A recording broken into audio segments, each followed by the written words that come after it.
నాయక్పోడు కుల ధృవీకరణలో అవరోధాలు తొలగించాలని ఆ సంఘం నేతలు డిమాండ్ చేశారు. కామారెడ్డి జిల్లాలో ఆదివాసీ నాయక్పోడు సేవా సంఘం సర్వసభ్య సమావేశం ఘనంగా నిర్వహించారు. ఈ సమావేశంలో జిల్లాలోని నాయక్పోడు కులస్తులు ఎదుర్కొంటున్న ప్రధాన సమస్యలపై విస్తృతంగా చర్చించారు.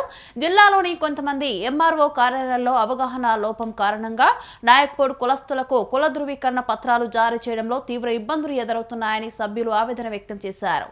దీనివల్ల అనేక మంది విద్యార్థులు ఉన్నత విద్యకు దూరమవుతున్నారు. నిరుద్యోగ యువత ఉద్యోగ అవకాశాలు కోల్పోవాల్సి వస్తుందని తెలిపారు. ఈ సమస్యను తక్షణమే పరిష్కరించాలని కోరుతూ జిల్లా కలెక్టర్ కు వినతి పత్రం సమర్పించాలని సమావేశంలో తీర్మానించారు. నాయక్పోడు కుల ధృవీకరణ అంశంపై అధికార యంత్రాంగం స్పష్టమైన మార్గదర్శకాలు జారీ చేయాలని, అన్ని ఎంఆర్ఓ కార్యాలయాల్లో సమానంగా అమలు జరగాలని డిమాండ్ చేశారు.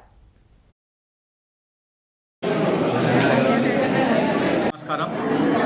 నేను కామారెడ్డి జిల్లా నాయక్పోడు సేవా సంఘ గౌరవ అధ్యక్షుడిని.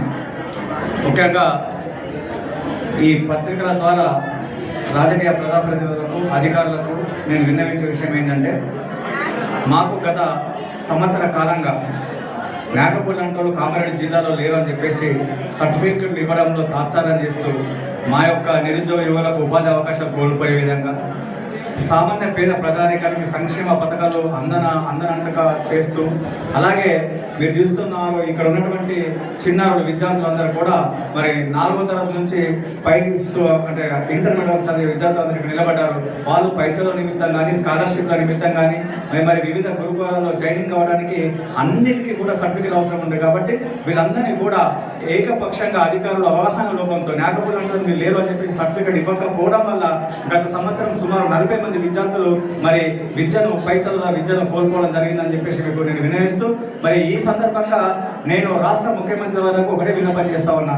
అయ్యా సీఎం రేవంత్ రెడ్డి గారు, మీరు ఏదైతే చెప్తా ఉన్నారో అక్కడక్కడ సందర్భంలో స్పీచ్లు ఇస్తూ మరి ఎక్కడ కూడా బడుగు బలహీన వర్గాలకు కానీ, గిరిజనులకు కానీ, ఆదివాసీలకు కానీ, దళితులకు కానీ ఎక్కడ కూడా విద్యావకాశాలు కోల్పోకుండా వాళ్ళకి ఇంటిగ్రేటెడ్ స్కూల్స్ నిర్వహిస్తూ ఉన్నాం, అన్ని రకాల సదుపాయాలు అందజేస్తున్నాం. వాళ్ళు చక్కగా చదువుకొని చదువుకొని పైకి రావాలని కోరుకుంటున్నారు. మా యొక్క పిల్లల విద్యాభివృద్ధిని తోడ్పాలని చెప్పేసి మీకు పత్రికల ద్వారా మీ అందరికీ సవినయంగా మనజేస్తూ ముఖ్యమంత్రి తెలియజేస్తున్నాము.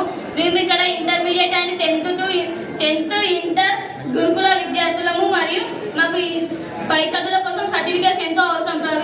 ఇప్పుడు డిగ్రీ కళాశాలలకైనా కానీ, ఇంటర్ కళాశాలలకైనా ప్రవేశానికి మాకు